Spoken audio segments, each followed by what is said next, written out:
IPL 18 season మా రంజుగైతున్న ముచ్చట అందరికీ ఎరుకున్నదే. అయితే నిన్న పంజాబ్ కు ఢిల్లీకి నడుమ ధర్మశాలలో మ్యాచ్ అవుతుంటే ఉన్నట్లుండి లైట్లు బంద్ అయినాయి. ఇక ఆట చూస్తున్న జనం అంతా అరే ఎన్నడలేంది ఇయ్యాలేందో లైట్లు వాయే అని పరిశాన్ అయి చూసిర్రు.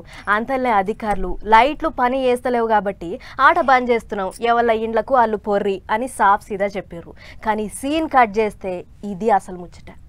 ఇండియా పాకిస్తాన్ నడుమ ఏమంట కిరికిరి చాలా అయిందో గా యుద్ధం ఎఫెక్ట్ ఇప్పుడు IPL ఆట మీద కూడా పడ్డది. అందుకే నిన్న ధర్మశాల కాడైన పంజాబ్ ఢిల్లీ మ్యాచ్ ఫలితం తేలకుండానే అయిపోయింది. అప్పటికే పాకిస్తానోడు మన మీదికి యుద్ధానికి వస్తుండని ఎరికైన అధికారులు ముందు జాగ్రత్తగా స్టేడియం ఫ్లాట్ లైట్లను బంద్ చేసి మ్యాచ్ ను నడుమల్నే ఆపేసిర్రు. ఎందుకంటే యుద్ధం జరగబోతుందని మైక్లలో చెప్తే తొక్కిసలాట అవుతుంది కదా, అట్లా జనాలు గాయ కాకుండా లైట్లు బంద్ చేసి ఇండ్లకు తోలిర్రు. ఇక SRH వర్సెస్ KKR మ్యాచ్ కోసం టికెట్లు బుక్ చేసుకున్న అందరికి గా టికెట్ పైసలు ఈ 2-3 రోజులలో వాపస్ చేస్తారట.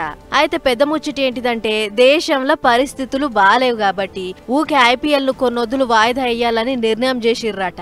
ఎందుకంటే ఆట చూస్తానికి వచ్చేది ఒకళ్ళిద్దరు కాదు, వేల మంది. అది కాకుండా ఇటు మనోళ్ళు అటు బయటి దేశపోళ్ళు అందరూ తోపు తురుమ ఆటగాళ్లే కాబట్టి జనాన్నైనా టార్గెట్ చేయొచ్చు, ఆటగాళ్లనైనా టార్గెట్ చేయొచ్చు అని వాయిదా చేసిర్రు. ఒక్క ముక్కలో చెప్పాలంటే ఆట కంటే దేశమే ముఖ్యమని నిర్ణయం తీసుకుర్రన్నట్లు. అంటే ఇక యుద్ధం నిమ్మలపడేదాకా IPL ఆట లేనట్లే. ఒకవేళ ఎక్కడదక్కడ నిమ్మలపడితే రాబోయే సెప్టెంబర్ అక్టోబర్ నెలల్లో ఆసియా కప్ ఆట ఉంటది కదా, ఆగో గది క్యాన్సిల్ చేసి దాని జాగల మిగిలిన IPL పెడతారట. సరే అంత నిమ్మలపడి ఆట చాలైతే ఏ లొల్లి లేదు గాని యుద్ధం జరుగుతుందన్న యాళ్ళ ఆట బంద్ పెట్టి దేశమే ముఖ్యమన్నారు చూడుర్రి. గీ ముచ్చట్ను మస్తు మెచ్చుకుంటుర్రు జనాలు.